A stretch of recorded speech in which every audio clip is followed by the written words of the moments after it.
آئیے بسم اللہ الرحمن الرحیم الحمد للہ نحمده ونستعینه ونستغفره ونؤمن به ونتوکل علیہ ونعوذ باللہ من شرور انفسنا ومن سیئات اعمالنا من يهده الله فلا مضل له ومن يضلله فلا هادي له ونشهد أن لا إله إلا الله وحده لا شريك له ونشهد أن سيدنا ومولانا محمدا عبده ورسوله أما بعد صدر محترم عزیزم محمود اسعد سلمہ مہمانان کرام دوسرے دھرم سے تعلق رکھنے والے بنیادی حضرات، مسلمان اس ملک کے اندر ہم اور آپ گاؤں در گاؤں ہندو اور مسلم 1400 سال سے تقریباً ایک ساتھ رہتے ہیں. ہمارا کوئی اختلاف نہیں. ہم نے کبھی کسی دھرم کے آدمی کو اپنا دھرم چھوڑ کر اسلام دھرم کو اپنانے کی زبردستی نہیں کی. ہمارا ماننا ہے کہ دھرم وہ چیز ہے جس کو آدمی اپنے دل سے قبول کرتا ہے. اگر کوئی طاقت بزور و زبردستی کسی کو کسی دھرم کا پابند بناتا ہے تو وہ اس دھرم کا پابند نہیں ہو سکتا. آپ دیکھیے، کمیونزم آیا، بخارا، سمرقند، تاشقند، ازبکستان، تاجکستان، پورے روس کے اندر، قزاقستان، قرغیزستان، آذربائیجان، یہ وہ ملک ہیں جو ملک خالص اسلامی ملک تھے، مگر کمیونزم نے اپنی طاقت کے بلبوتے پر مسجدوں کو توڑ دیا، نمائش گاہ بنا دیا، اور 80-90 سال میں یہ لگنے لگا کہ اسلام کا جنازہ نکل گیا. لیکن آپ دیکھیے کہ بزور و زبردستی کوئی دھرم ختم نہیں ہو سکتا. ایک فقیر ملک افغانستان کی دلدل میں دنیا کی سپر پاور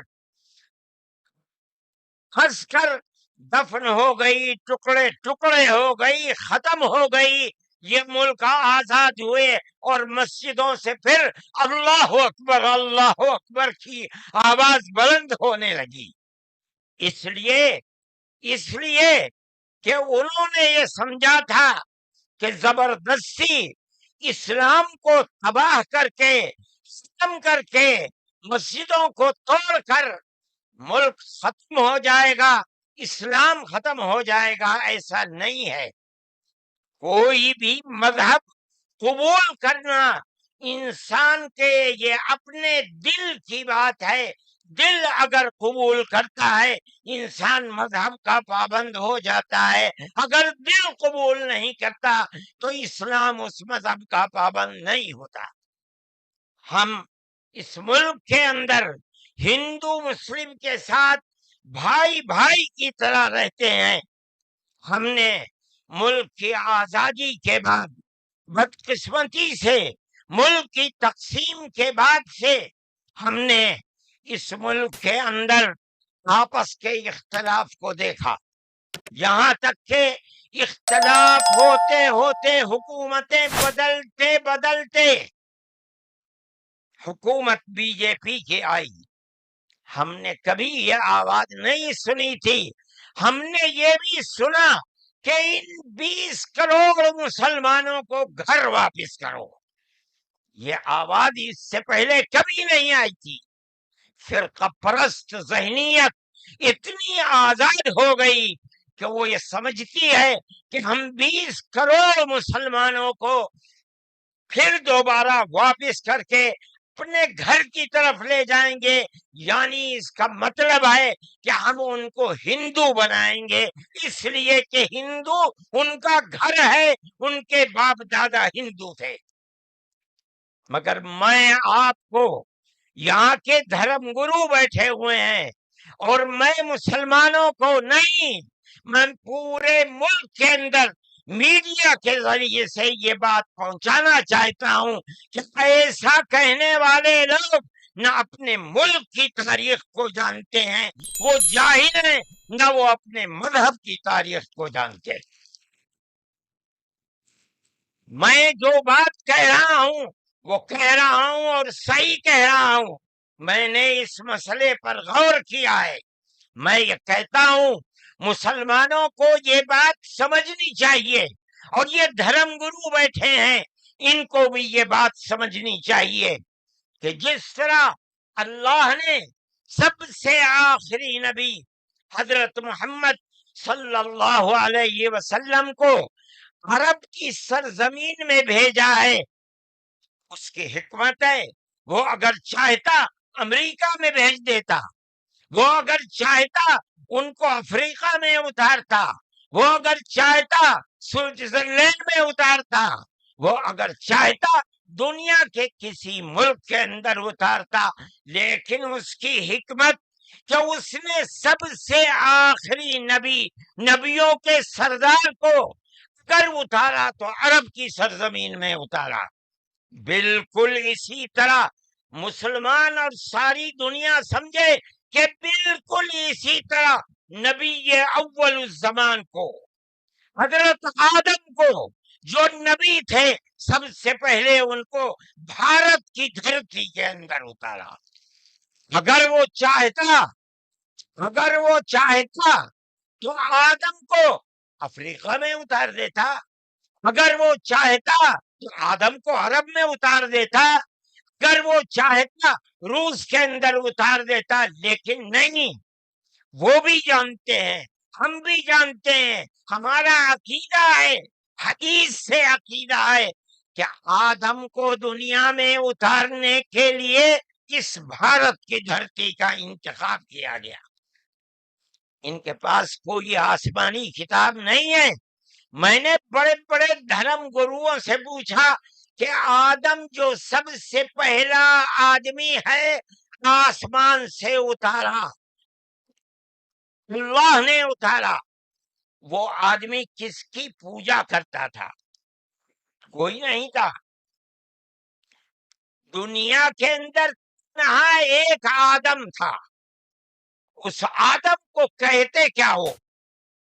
لیکن چونکہ کوئی آسمانی کتاب نہیں ہے، اس لیے لوگ مختلف باتیں کہتے تھے۔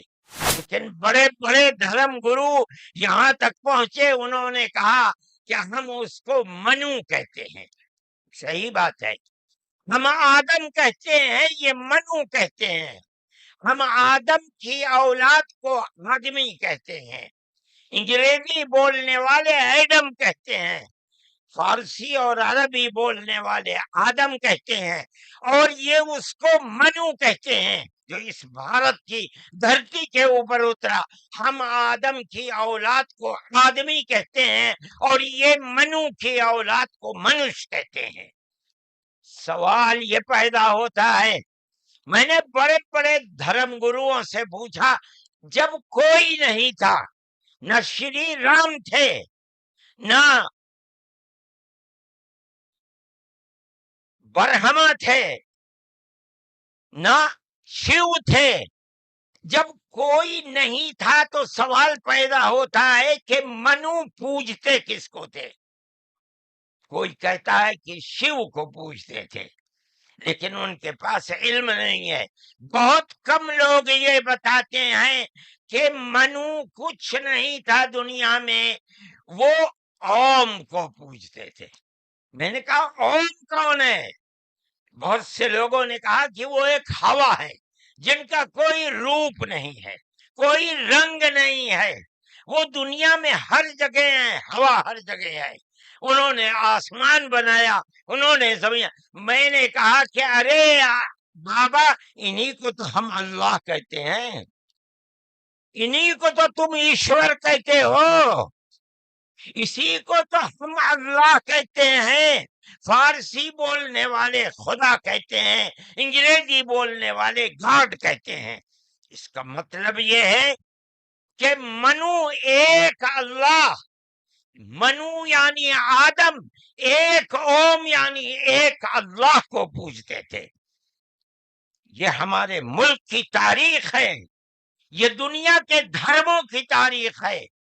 کوئی ثابت نہیں کر سکتا کہ اوم یعنی آدم اللہ کو چھوڑ کر جس اللہ نے اپنے ہمارے عقیدے کے مطابق ان کے پتلے کو، پہلے دھرتی کو پیدا کیا، دھرتی میں مٹی پیدا کی، اور جتنے رنگ اور جتنی طرح کی مٹی تھی، سب مٹی میں سے تھوڑا تھوڑا لے کر اللہ نے یعنی اوم نے اپنے ہاتھ سے آدم یعنی منو کے پتلے کو بنایا۔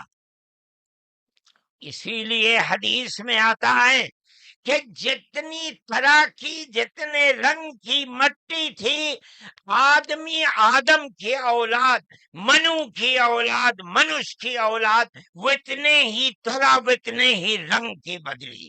کوئی مٹی سخت ہے، آدمی کے دل کے اندر سختی ہے، کوئی مٹی نرم ہے، جیسی مٹی تھی یعنی منو کی اولاد کے اندر پایا جاتا ہے۔ یہ ہمارے اس دھرم کی خصوصیت ہے۔ اس کا مطلب ہے کہ سب سے پہلے لا الہ الا اللہ کی آواز ہندوستان کی دھرتی پر اتری ہے، یہاں سے پیدا ہوئی ہے۔ سب سے پہلے منو نے اوم کی عبادت کی ہے۔ اوم ایک ہے، اللہ ہے، ایک ہے، اس کا کوئی شریک نہیں ہے۔ پھر یہ چیز چلتی رہی۔ یہ آدم اور قوم کا یہی عقیدہ تھا، ان سے غلطی ہو گئی۔ ہمارا قرآن کہتا ہے وہ پریشان تھے کہ میں اپنے اللہ سے یعنی اوم سے، منو سے جو غلطی ہوئی ہے، اپنے اوم اور اپنے اللہ سے معاف کیسے کراؤں؟ قرآن کہتا ہے اللہ نے ان کے دل کے اندر ڈالا، فَتَلَقَّى آدَمُ مِن رَبِّهِ كَلِمَاتٍ فَتَابَ عَلَيْهِ۔ وہ بات کیا تھی؟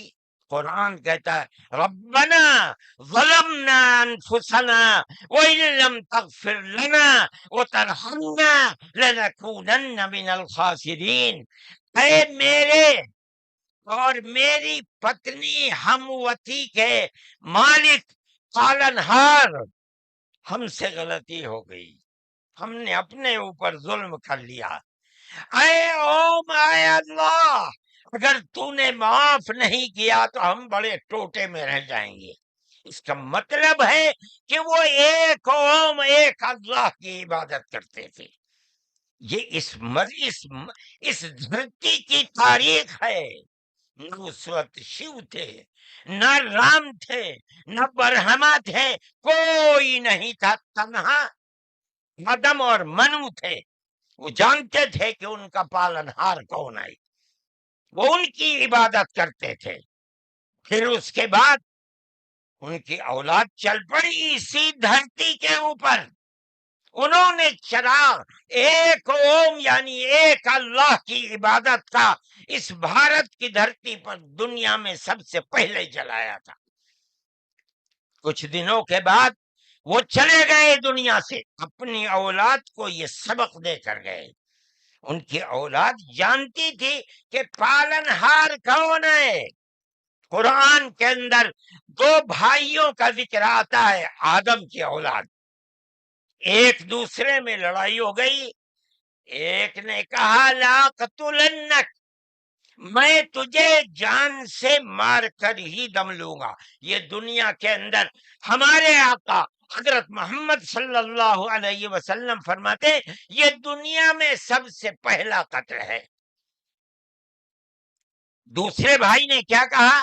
لئن بسطت الی یدک لتقتلنی ما انا بباسط یدی الیک لاقتلک، اے بھائی اگر تو مجھے قتل کرے گا، ہاتھ بڑھائے گا، میں تو تجھے قتل کرنے کے لیے ہاتھ نہیں اٹھاؤں گا۔